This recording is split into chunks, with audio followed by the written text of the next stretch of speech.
Good evening বন্ধুরা। সন্ধ্যে দেখালাম, সন্ধ্যা দেখিয়ে এখন আমি একবার যাব বাইরে।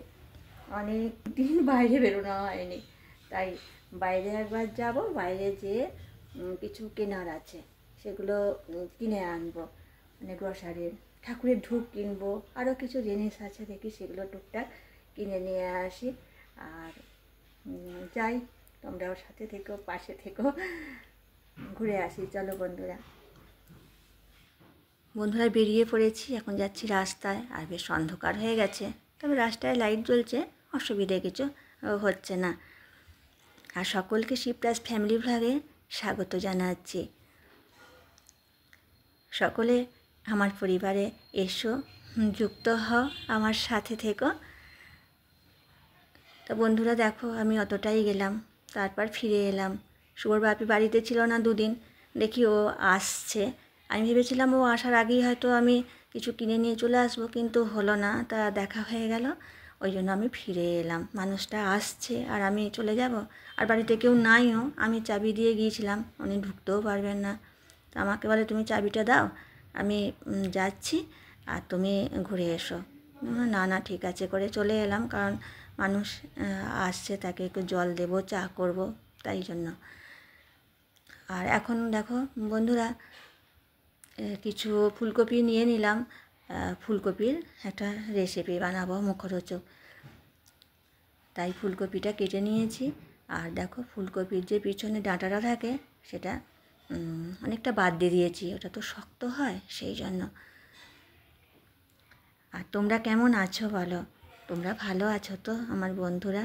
যে যেখানে আছো, দেশে বিদেশের আর আমার কাছের বা দূরের, সকলকেই জিজ্ঞাসা করছি, তোমরা সব সময় ভালো থেকো, সুস্থ থেকো। দেখো বন্ধুরা, কপিটা কেটে নিলাম, নিয়ে ধুয়ে নিয়েছি। আর এখন নুন আর হলুদ দিয়ে দিলাম। আর আমার কাঁচা লঙ্কা মানে কাঁচামরিচ বাটা আছে, আর সেটাও একটু দিয়ে দিচ্ছি। দিয়ে ভালো করে এটা মাখিয়ে নিই, তাহলে ভিতরে নুন, হলুদ, ঝাল সবটাই ঢুকবে।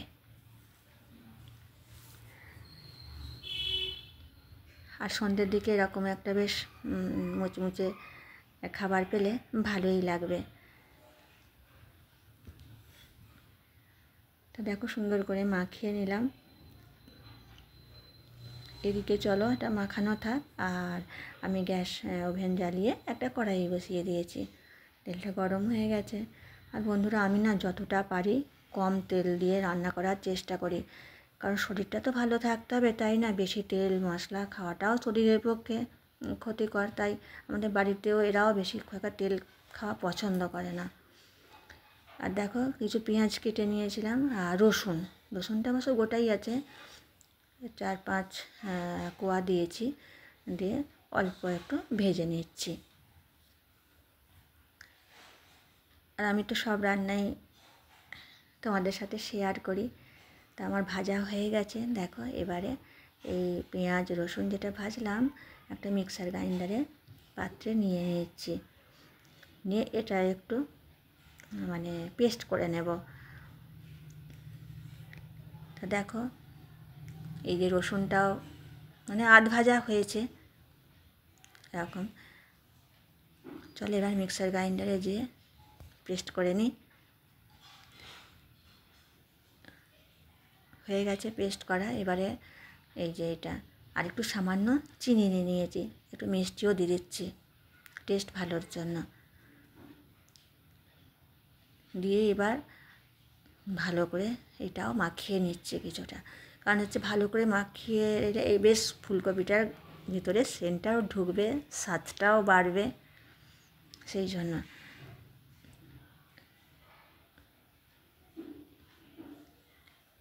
তা দেখো বন্ধুরা, আমরা বিভিন্ন সময়ে বিভিন্ন রকমভাবেই রান্না করি। এক এক সময় বেশ টেস্টটাও ভালো লাগে একভাবে না খেয়ে।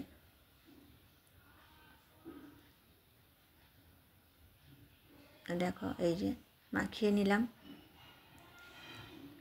আর বন্ধুরা, তোমাদের সকলকে ভালোবাসা জানাচ্ছি, যে যেখানে আছো, সকলে আমার ভালোবাসা নিও। দেখো সবটাই মাখিয়ে নিলাম। আর এদিকে এবার একটা আমি বাটি নিয়ে নিচ্ছি, আর বাটির মধ্যে নিচ্ছি বেসন, আর নিয়ে নিচ্ছি, এই খাবারটা বেশ এরা পছন্দ করে, সেই জন্য ভাবলাম আজকে এটা একটু করি, ভালো লাগবে। আর দিয়ে দিচ্ছি চালের গুঁড়ো, খুব বেশি আমি নেব না। আর দিচ্ছি কর্নফ্লাওয়ার। এবার এর মধ্যে আমি দিয়ে দেবো পরপর করে লবণ দিয়ে দিলাম, দিয়ে দিচ্ছি তোমার একটু আদা বাটা, দিচ্ছি হলুদের গুঁড়ো, কালারটা হবে,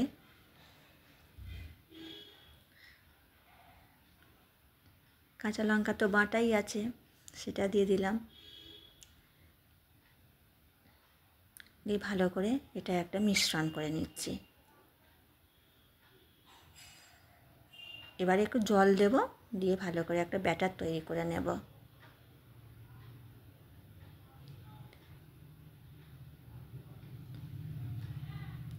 জল দিয়ে দিলাম,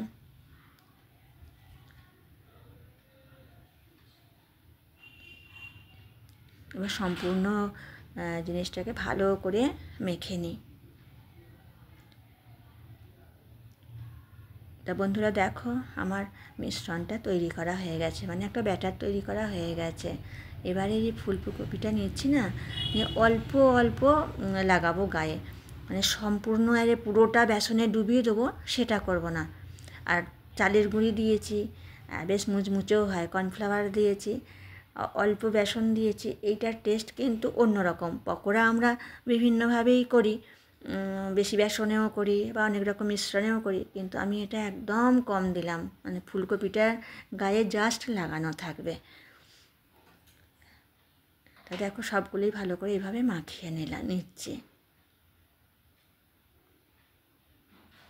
সব সময় তো ভালো লাগে না, সম্পূর্ণ সেই পুরো বেসন বেশি থাকবে, ভালো লাগে না সব সময়। আর এতে কী হয়, ফুলকপির টেস্টটাও ভালো পাওয়া যায়। দেখো ঠিক এইভাবে আমি অল্প অল্প করে মাখিয়ে নিয়েছি। আর তেল আমার সানফ্লাওয়ার তেল দেয়া আছে, গরম আছে, আর এটা দিয়ে দিচ্ছি। শুভর বাপি এগুলো খুব পছন্দ করে খেতে, ও একটু বেশ ভাজা এসব পছন্দ করে। আর আমি বলি যে না, বেশি তেলের খাবার খাওয়াটাও পছন্দ নয়। ও যে খুব তেলের খাবার পছন্দ করে সেটা নয়, কিন্তু এই রকম বেশ ফুলকপির এরকম ভাজা, ফুলকপি পকোড়া এগুলো পছন্দ করে, যার জন্য আমি কম কম তেল দিয়ে করে দিই। মানুষ পছন্দ করে, তাকে একটু করেও দিতে হবে, তা আমি অল্প অল্প তেল দিয়ে করে দিই। দেখো, আর ফুলকপিটা একটু সাইজে বড় আছে, বেশ ডুমো ডুমো, দেখতেও ভালো লাগবে।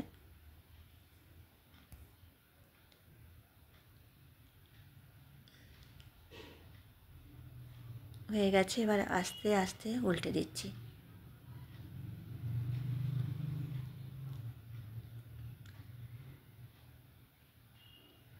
আচ্ছা বন্ধুরা, তোমরা যারা আমার চ্যানেলটি এখনও সাবস্ক্রাইব করোনি, তোমরা আমার চ্যানেলটি সাবস্ক্রাইব করে আমার পাশে থেকো, তোমাদেরকে স্বাগত জানাচ্ছি।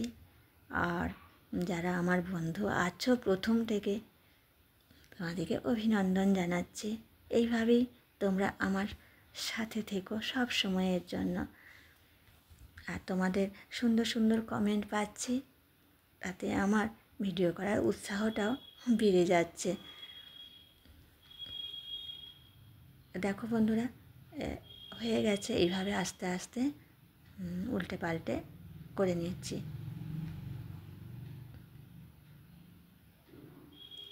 আরেকটু খড়িয়ে নিই, এই যে আরেকটু খড়িয়ে নিলাম, এরপর তুলে নেব। দেখো বন্ধুরা, আমি কত কম তেলে ভাজলাম, তবু তো কিছুটা তেল কম যাবে শরীরে, তাই না? ব্যাস, এরপর আরও কটা আছে সেগুলো ভাজি। আর হ্যাঁ, গ্যাসের ফ্লেমটা কিন্তু খুব বেশি দেওয়া চলবে না, তাহলে পুড়ে যাবে, তাই একদম মিডিয়াম টু লো এরকম থাকবে, আস্তে আস্তে জিনিসটা তৈরি হয়ে যাবে। এই দেখো কত সুন্দর হয়েছে, সত্যিই খুব সুন্দর টেস্ট হয়েছিল জানো তো বন্ধুরা। তোমরা এইভাবে বানিয়ে দেখতে পারো, তোমাদেরও ভালো লাগবে। আর দেখো বেশ কড়কড়েও হয়েছে। বন্ধুরা, আমার ব্লগ তোমাদের কেমন লাগলো আমাকে অবশ্যই কমেন্ট করে জানিও। আর ভালো লাগলে আবারও বলছি, আমার চ্যানেলটি তোমরা সাবস্ক্রাইব করে লাইক কমেন্ট শেয়ার করে আমার পাশে থেকো সব সময়ের জন্য। আর তোমরা সবাই ভালো থেকো, সুস্থ থেকো, সাবধানে থেকো। আজ তাহলে এবার আমি আসি বন্ধুরা, আবার দেখা হবে আগামী দিনে নতুন ব্লগে। Tata, bye bye.